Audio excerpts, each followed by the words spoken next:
وعلى الذين حادوا حرمنا ما قصصنا عليك من قبل وما ظلمناهم ولكن كانوا انفسهم يظلمون. سورۃ النحل 118 نمبر آیات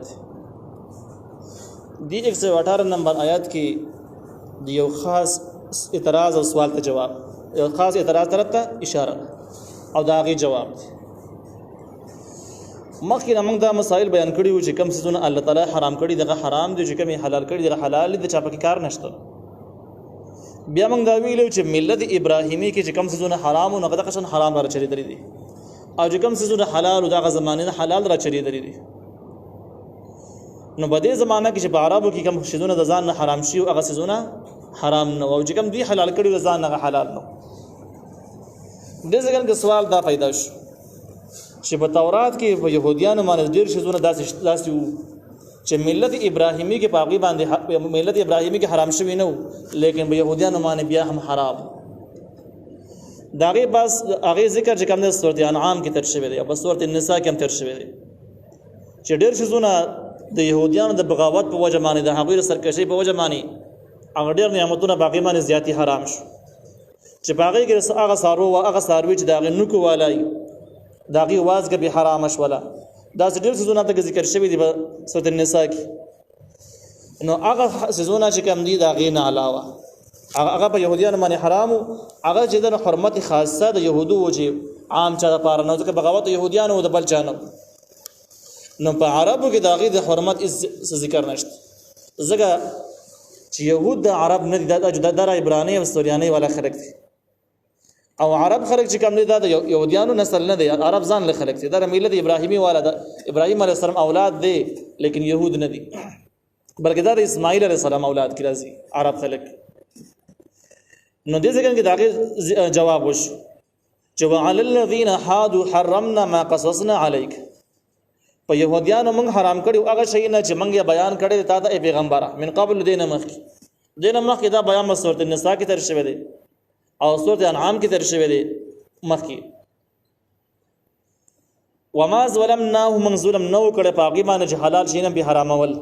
ولكن كانوا انفسهم يظلمون، لیکن هغه خپل ځانونه باندې ظلم کړي او چې دومره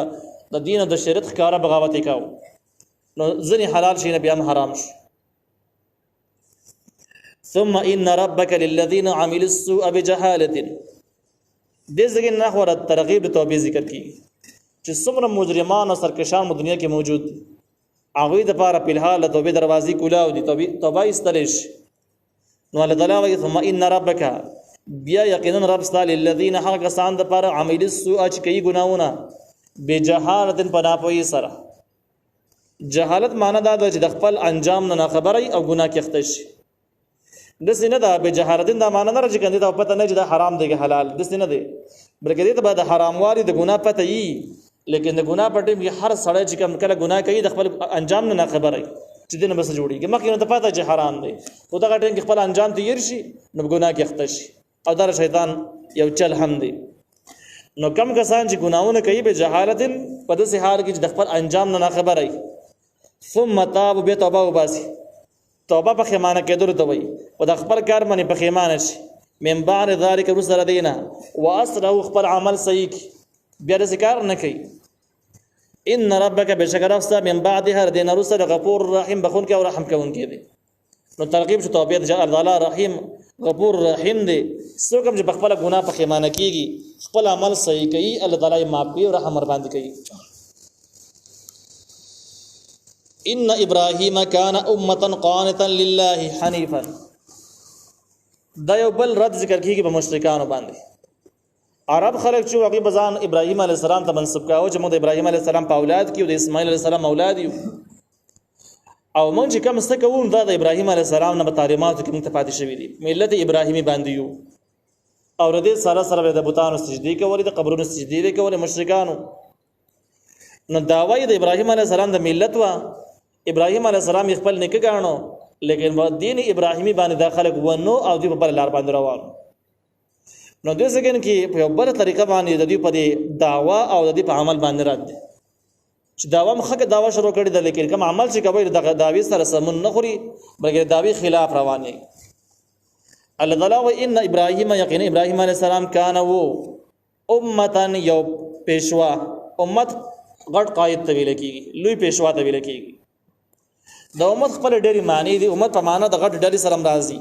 په معنا د قوم سره راضي په معنا د پیشوا سره هم راضي په معنا د بیانون کې سره هم راضي او بده وجه مفسرین د ذکر کې د امتن په مختلفو معنی سره غستره دي چې غستره د په معنا د بیانون کې سره چې ابراهیم علیه السلام امتن بیانون کې د حق سو کان امتن ابراهیم علیه السلام یو لوی قوت او بشان د امت باندې او سو کان امتن و ابراهیم علیه السلام پیشوا د ټول خلکو د ابراهیم علیه السلام لوی ذکر کیږي چې ابراهیم علیه السلام لوی څومره لوی هستی و نو کان امتن دا په شان د امت په طاقت کې چې یو لوی امت د دین لپاره څومره قرباني ورکولې شي څومره کار کولای شي د دومره قربانیان ابراهیم علیه السلام یوازې وتیری کړل یوازې وکړل یا ابراهیم علیه السلام پیشوا و نو په دنیا کې چې څومره مذهبونه دي دا ټول مذهبونه د ابراهیم علیه السلام احترام کوي تر دې چې د عرب بت پرستان به هم ابراهیم علیه السلام خپل قائد او مشر ګاڼو اگر چې بخبل به په غرض لار باندې روانو لیکن بیا به هم ابراهیم علیه السلام خپل رهبر ګاڼو او داوا به کوله چې موږ ملت ابراهیمی باندې یو يهوديان ځان یو لوی ملت یو لوی دین دی يهوديان هم ابراهیم علیه السلام قدر کوي ځکه چې يهوديان چې کوم دي دا د یعقوب علیه السلام اولاد دی یعقوب علیه السلام د ابراهیم علیه السلام نسل دی نو يهوديان د ابراهیم علیه السلام قیادت او مشري مني اگر چې په ډېرو کارونو کې مشرکان شوي هم دي دغه شان د عیسایان چې څومره دي د هم د عیسی علیه السلام قیادت او مشري مني ځکه عیسی علیه السلام په خپل بنی اسرائیل کې راغلی دی نو هغه هم بل څوک نه دی بنی اسرائیل خو یعقوب علیه السلام اولاد دی دا دومره لوی لوی مذهبونه چې کوم د ابراهیم علیه السلام احترام کوي نو کان امتا ابراهیم علیه السلام یو قائد لوی قائد ټول مذهبونه مني قانتا لله تابعدار د الله تعالی حنیفا بیزار او د باطل دینونو سره تعلق نه سات نو آسمانی دین سره تعلق ولم یکو من المشرکین دا د مشرکانو نه نو د دې ځکه خبره واضح شوله چې عرب چې کوم دعوه کوي نو دعوی په خپل ځای خو عملی د دعوی خلاف ابراهیم علیه السلام مشرک نو د خلک مشرکان شوي دي يهوديان ابراهیم علیه السلام خپل قائد ګڼي لیکن دا مشرکان شوي دي عیسایان ابراهیم علیه السلام خپل قائد ګڼي لیکن دا هم مشرکان شوي دي ولم یکو من المشرکین ابراهیم علیه السلام د مشرکان نه نو دا دغه خلکو د عمل رد شو چې داوی مخخې دي خو عمل هم خراب دی لہذا عمل هم اله صحیح شي چې کړه تاسو شرک نه بیزار شي شرک نه د برائت اعلان کوي ځکه تاسو نیکه ابراهیم علیه السلام یا تاسو مشر ابراهیم علیه السلام د مشرک نو تاسو شرک شروع کړی دی شاکر لانعمه ابراهیم علیه السلام شکر وستون کې او د نعمتونو د الله تعالی او د الله تعالی د نعمتونو شکر وستل په دریو طریقو سره کې دي د شکر درې ارکان دي یو دا چې کوم نعمت الله درکړي بخله باندې به اقرار وکړي دا نعمت الله را کړل بل چاته به نه منسوب کړي دویمه دا ده چې د دین او دغه نورسته دغه نعمت به الله تعالی د دین په مقابل کې نه استعماله د دین په مخالفت کې به دغه نعمت نه استعماله لکه الله سترګې درکړي په ګناونو کې به استعماله ولا سونه درکړي ګناونو کې به استعماله دا د الله تعالی د نعمتونو شکر دی او دغه شان د کې وګونه دي سترګې دي انسان اندامونه دي د ګناه په لارو کې مې استعماله و د عملاً شکر شو او درې مدد چې دغه شکر دغه نعمت د حاصلېدل نه باج ته او په جان د حاصل دي کو د الله تعالی په هیڅ یو حکم کې مخالفت نه کوي دې ته پوره شکر ویل کېږي او د شکر دغه درې ارکان دي د ابراهیم علیه السلام مکمل شکر وستون کې وو ابراهیم علیه السلام پزړه سره هم د الله تعالی د نعمتونو قدر کوي منل چې الله تعالی را لګلې دي بل چاته نه منسوب کول او دغه نعمتونه د الله تعالی دین خلاف هم نه استعمالول دغه نعمتونه نورس چرته هم د دین مخالفت ابراهیم علیه السلام نشوي نه دي د نعمتونو قدردانی شو په خلاف د مشرکانو باندې چې مشرکان دغه نعمتونه بوتانو ته منسوب کوي بل چاته منسوب کوي دغه شان د خپل عمل او کردار هم د الله تعالی دین موافق نه دي او ډیر نعمتونو باره کې دغه خیال او عقیده دا ده چې دا بل چا را کړی دي بل چا نه غواړي د بل چا ته منسوب کوي دغه ټولي خبره چې راجمه کوي الله تعالی د نعمتونو شکر گزاري نشو چې باغ کې د حلال واري د حرام واري خبره هم ده چې ډیر شذونه الله حلال کړی دي ځان باندې حرام کی نو الله تعالی د نعمتونو قدر دیونه کو ځکه الله تعالی استعمال لپاره را لګي او تا بازار باندې ځان حرام دا ځان ډیر شذونه الله تعالی حلال کړی دي حرام کړی دي ته بازار باندې حلال کی رضان به دروغه باندې د الله تعالی سره وفاداری ثابت نه کړه کم نعمتونه چې الله تعالی نور درکړي په هغه کې الله تعالی ونه منله او رضانه د بګي حرام او حلال لا وستل دا د نعمتونو قدردانی نشوله ابراهیم علیه السلام چې ونه شاکر لانعمه دا شکر وستون کې د نعمتونو د الله تعالی او د شکر درې ارکان دي مخکې منغو ویلو اجتباه د الله تعالی غوړه کړو وهداه د هدایت کړو یعنی بس باندې دین باندې مضبوط کړو الى صراط مستقیم اغلار سم باندې سملار باندې د دې هدایت شو سملار د مراد اسماني دین او شریعت نو بس باندې دین کې ته پورا رحمای حاصله و په دې په صحیح پوهېدو صحیح اعمال به برابر وآتیناهم ورکړه د په دنیا په دنیا کې حسنتن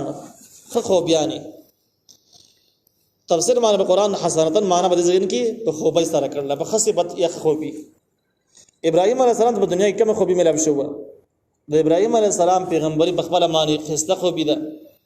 د ابراهيم عليه السلام اخلاق د دین د لپاره قربانیان د خوبيان دي دا شان د ابراهيم عليه السلام قدر او احترام چې ټول مذهبونه قدر او احترام کې درنه لهجه کې ذکر کوي دا خسته خوبي ده دا خوبيان الله تعالی ابراهيم عليه السلام ته ورکړي وي د دین علاوه بل خوبي دا ورکړي و دنیوي خوبي چې څومره پیغمبران د ابراهيم عليه السلام نور سره راغلي دي دا ټول د ابراهيم عليه السلام په اولاد او خاندان کې راغلي په نور خاندانونو کې نه راغلي دا هم یو دنیوي خسته خوبي شوله وانه یقینا د ابراهيم عليه السلام په اخرت کې لمن الصالحين د نیکانو خلق نه